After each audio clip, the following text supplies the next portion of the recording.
τα πάντα γιορτινά. Κι ας μην έχω φτερά, δεν ζηλεύω απ' την ταράτσα του μυαλού. Βλέπω τα πάντα από ψηλά. Ανοίγω το παράθυρο μου, καβλώνω τα χέρια για να πιάσω τα σύννεφα. Και κάθε φορά που πέφτω, απλά ελπίζω σε ένα αύριο καλύτερα από σήμερα. Όσο υπάρχει το χαμόγελο, υπάρχει ελπίδα. Αυτό στις δύσκολες καταστάσεις το είδα. Κι ο επιμένω νικά, αρκεί να έχει γροθιά με θετικά συναισθήματα φορτισμένη. Μην τρελαίνεσαι λοιπόν όταν στραβά τα πάντα πάνε και κανείς τριγύρω δεν καταλαβαίνει. Όταν τα δύσκολα την πόρτα σου χτυπάνε, εσύ να τους κάνεις δώρο μια νύχτα μεθυσμένη. Να αντιστέκεσαι στα πόδια σου, να στέκεσαι, τα όμορφα να σκέφτεσαι και όλα καλά θα πάνε. Θα έρθουν κι οι μέρες που ονειρεύεσαι και όλα τα σχήμα αστείες αναμνήσεις θα'ναι. Στα ουράνια ταξιδεύω, αναπτύγει χορεύω, είναι τα πάντα γιορτινά. Κι ας μην έχω φτερά, δεν ζηλεύω απ' την ταράτσα του μυαλού. Βλέπω τα πάντα από ψηλά. Ανοίγω το παράθυρο μου, καβλώνω τα χέρια για να πιάσω τα σύννεφα.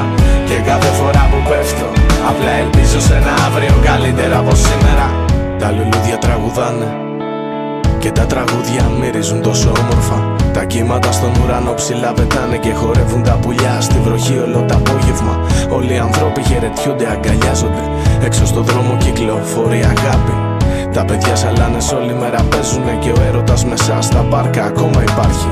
Κι αν αυτές σου μοιάζουνε εικόνες ξένες, τότε δημιουργήσε τες μόνος. Ψάξε να βρεις την αφορμή, τον τρόπο και τη στιγμή, ώστε να χτίσεις μια δικιά σου εκδοχή. Χαμογέλα όταν σε ρίχνουνε απότομα και βάλε πείσμα να σηκωθείς ξανά. Όλα τα χρώματα κλεισμένα είναι σε φίλμες ασπρόμαυρα, εμφάνισε τα ακόμα μια φορά.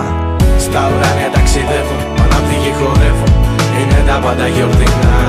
Κι ας μην έχω φτερά, δεν ζηλεύω απ' την ταράτσα του μυαλού. Βλέπω τα πάντα από ψηλά. Ανοίγω το παράθυρο μου, καβλώνω τα χέρια για να πιάσω τα σύννεφα. Και κάθε φορά που πέφτω, απλά ελπίζω σε ένα αύριο καλύτερα από σήμερα. Στα ουράνια ταξιδεύω, αναπτύγει χορεύω, είναι τα πάντα γιορτινά. Κι ας μην έχω φτερά, δεν ζηλεύω απ' την ταράτσα του μυαλού. Βλέπω τα πάντα από ψηλά. Ανοίγω το παράθυρο